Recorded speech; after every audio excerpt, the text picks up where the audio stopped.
Hello everybody, here's Mohammed Magdi, the marketing coach, author and public speaker of howtobeamarketer.com.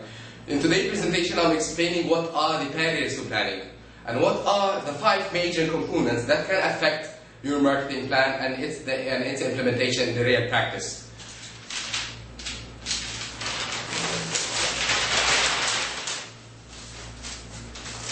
And believe me, the 5 factors that are going to affect your marketing plan, or the 5 barriers for your marketing plan, definitely you'll find one of them in your marketing career. And if you are communicating with marketing professionals or reading marketing magazine and books, you will find one of them is major problem that is happening with a lot of marketers around the world. And the first barrier to planning is the culture as barrier to planning. And you know, there is entire articles I wrote about them in the international marketing, and it's a very big problem for a lot of corporations and organizations, the culture differences between one country and another country, between different cities and different nationalities and different types of people. And the problem that I'm going to discuss with you right now is very interesting in the international marketing. If you wanted to expand your business or you joined a new team in a new country and you wanted to understand about this problem. The first problem that faces a lot of marketers around the world is the culture.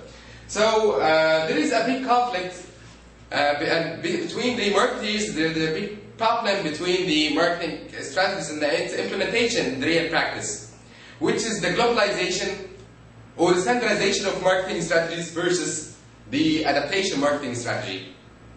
This is a big problem. You know, what is the meaning of globalization or standardization? That you are having a one marketing strategy with one marketing mix components. So your marketing strategy in Asia is the same in Africa, is the same in Europe and the States. This marketing mix and the marketing strategies in Egypt, the same as American, the same as the UK, and all over the world, and each country around the world. But what about the local adaptation? Your marketing strategy and your marketing mix are targeted and are adapted according to the culture, according to the different factors that we are going to explain. Are going to match the culture, are going to match the differences between the people that you target and that you are marketing your products to them in that new country or that new segment. And this is a lot of problem, and we found a lot of corporations, a lot of multinational companies are having this problem if they want to standardize their marketing strategy and their marketing mix, but their marketing strategy cannot be adapted to that culture because of the religious aspect, because of the tactics of the dress and codes, because of the language differences, and some companies and some marketers are making their marketing strategy just adapted from the start in the local community, but they are losing their reputation and they are losing their reputation, they are losing their brand recognition around the world when they are recalling your marketing, your brand name, and they are calling your marketing strategy. They cannot know what is the marketing strategy for that product. And I'm going to explain and share this idea with you in the following part, so do not worry. What is the right way as my recommendations and open the marketing professional recommendations to solve that problem for you as a marketer is to make a globalization marketing strategy with local adaptation marketing tactics. So you have a standardized marketing strategy around the world, but with local adaptation in the marketing mix. What do you mean by standardizing your marketing strategy, and what could happen if I didn't standardize my marketing strategy? You know, there is something in the marketing strategy called the competitive advantage strategy, where there are 3 types of the marketing strategies that marketers used to have in their marketing plan, used to implement in the marketing plan, which is the differentiated marketing strategy, cost leadership marketing strategy, and focus marketing strategy. In order to get much more info about the marketing strategy, just check those articles in my website, howtobeamarketer.com.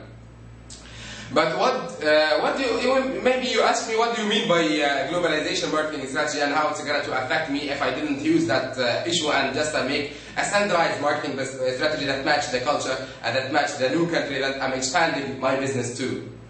The problem that if you are pricing your, if the new country is having a problem in the price sensitivity issues, and so you are pricing your product to a big differences between the real price in the country that you originated your product in, or you marketed your product in, and after a very small period of time, the product, the country that you targeted and you marketed the product to them, they will hear about the prices of the another products of the another countries, and they will import their product from the another country, from the brokers or from any other sub-agents in other countries, and definitely you are going to lose the reputation about them. And this is going to affect, if there is no tariffs, if there is no taxes, and those in a new international market, and you are just lowering the prices of your product to match the culture and to match the price needs of that market, you maybe lose the brand identity and the brand recognition about your product and services. Because sometimes, not sometimes, but a lot of times, it's happening with almost 99% that the price is associated with the quality. So if you are making a product with a high price, it's associated with the highest quality ever. This is happening with a lot of marketers and a lot of consumers if this is not happening with a lot of marketers' mindsets. And we found this with BMW, with Jaguar, with Ford, with very, very popular corporations around the world. And also this is happening when we wanted to purchase a new product and a new brand, and we found that brand is very expensive. Maybe if we are having the ability to and the money to buy that product, we will buy it because we know, and a lot of marketers know that the product is really satisfying my need because it's expensive and it's the highest quality ever in the market. So I'm buying the best product in the market, like the people who are buying the Apple. So back here to the problem, and my recommendation is about the culture to make a globalization with local adaptation marketing strategy. This is the best for you as a marketer. Okay, what are the culture barriers, and what are the factors that could affect me as a marketer if I wanted to understand the culture of the new people that I'm going to market my product to them?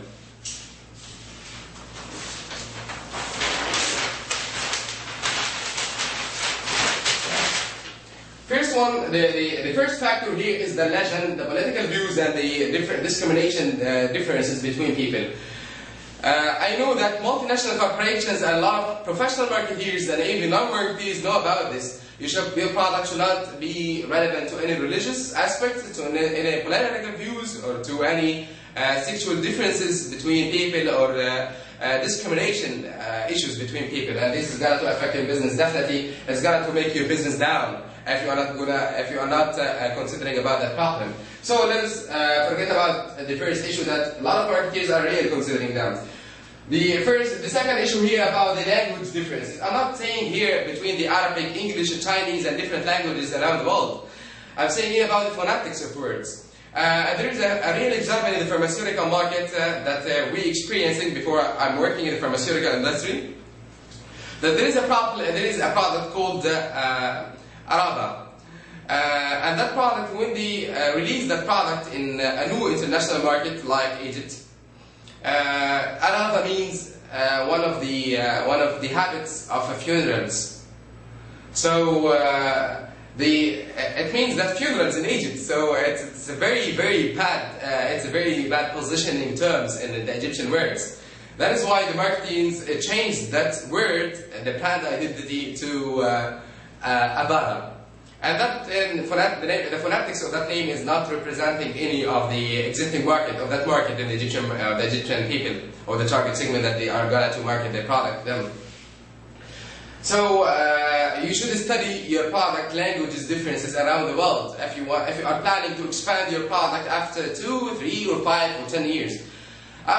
Don't tell me no problem, forget about that issue, let us focus about my existing market right now, and when I expand my business I'm going to think about it. No, when you release a new product, please focus to identify the brand identity and to make it a globalized brand identity around the world, that not having any problem with language differences, like Google, like the Facebook.